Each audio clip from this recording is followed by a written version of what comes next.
The year 2022 saw a turnaround for movie theaters.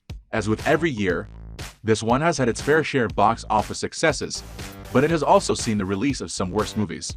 For this list today, we're counting down top 10 worst movies of 2022. So, let's take a look.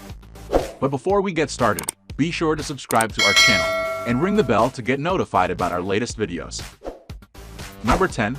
Firestarter. Ryan Kier Armstrong gives the substandard material her best shot and almost pulls it off.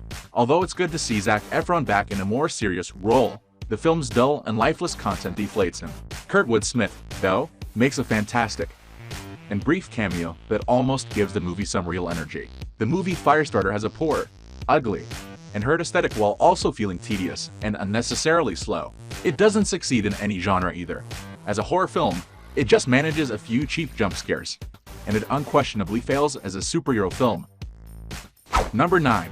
The King's Daughter. In order to find a means to become everlasting, King Louis Roman XIV, played by Pierce Brosnan, kidnaps a mermaid. Although he intends to steal its life power, it befriends his daughter instead. The Moon and the Sun, a film, started filming in Versailles, France in 2014. It was scheduled to be released in April 2015, but that date has been postponed. The King's Daughter was a new title given to the film, which debuted in 2022. More interesting than the movie itself was the process of getting it distributed. Number 8. Deep Water. Let's start by everybody agreeing that the type of film known as erotic thrillers is incredibly enjoyable. Adrian Lyne is a pro at the style. They may be horribly out of date, but let's face it, who doesn't enjoy a little swaller? With being said, considering that Ben Affleck and Ana de Armas broken up after the film was shot, we can't help but smile at Deep Water. Deep Water walked merely to let Bennifer 2.0 to run. Number 7. Mother S. Schmuckers. The 70-minute film Mother Schmuckers is about two brothers who live with their mother and mourn the death of her dog. Dude, Where's My Car? Has a French translation. However, every joke is outrageously offensive and attempts to insult its audience. What's up, my edgelord? At least the movie doesn't try to hide what it is. The trailer begins with the brothers cooking poop and finishes with someone farting in someone else's face. Number 6. Blacklight. The final masterpiece doesn't shine as brightly as it should when the artist's heart isn't into it. However, Neeson should be aware the comparison might not be fair because a performer is frequently only as excellent as the movies in which they appear. Therefore, he sadly received little attention. Action movie king Liam Neeson. However, Blacklight's meager action and stilted dialogue gave him a shoddy, dilapidated stage rather than the Broadway theater he deserves. Furthermore, the political conspiracy action thriller lacks a distinct personality. There is no consensus on the origin of the name Blacklight. Number 5. The Bubble. A cast that shines, a well-known director, and a talented writer of humor. Although The Bubble has all the elements of a classic comedy, it is awful.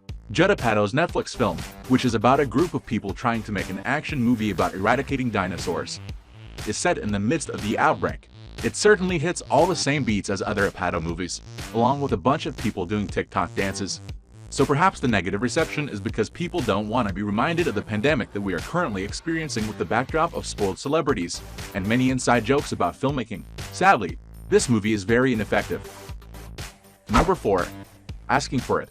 This suspenseful story follows a waitress who experiences sexual assault and finds a group of vigilante women who band together to overthrow dishonest men in positions of authority.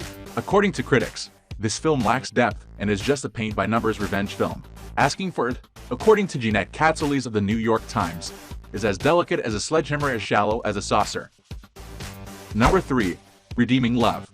The elements of a substandard Hallmark film are present in Redeeming Love. Undoubtedly, there is a market that would adore redeeming love. Using love as an unfair and oversimplified method of healing might be interpreted as motivational and enlightening by the correct audience. Nevertheless, when down to its most basic components, Redeeming Love doesn't have much to offer outside a good soundtrack and attractive cinematography. There doesn't seem to be much character development. At best, it lacks depth. At worst, it is emotionally deceptive. Number 2.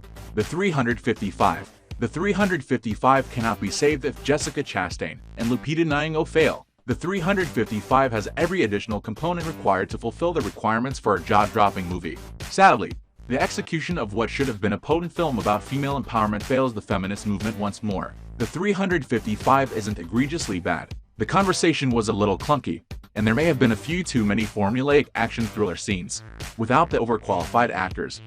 The 355 might not have drawn as many excessively severe reviews because the bar would have been lower. Number 1. Morbius. Morbius was re-released in theaters for some reason despite its initially astronomically unsuccessful premiere. Venom was a financial success, and Tom Hardy was fantastic, even though it doesn't quite compare to the best Marvel films.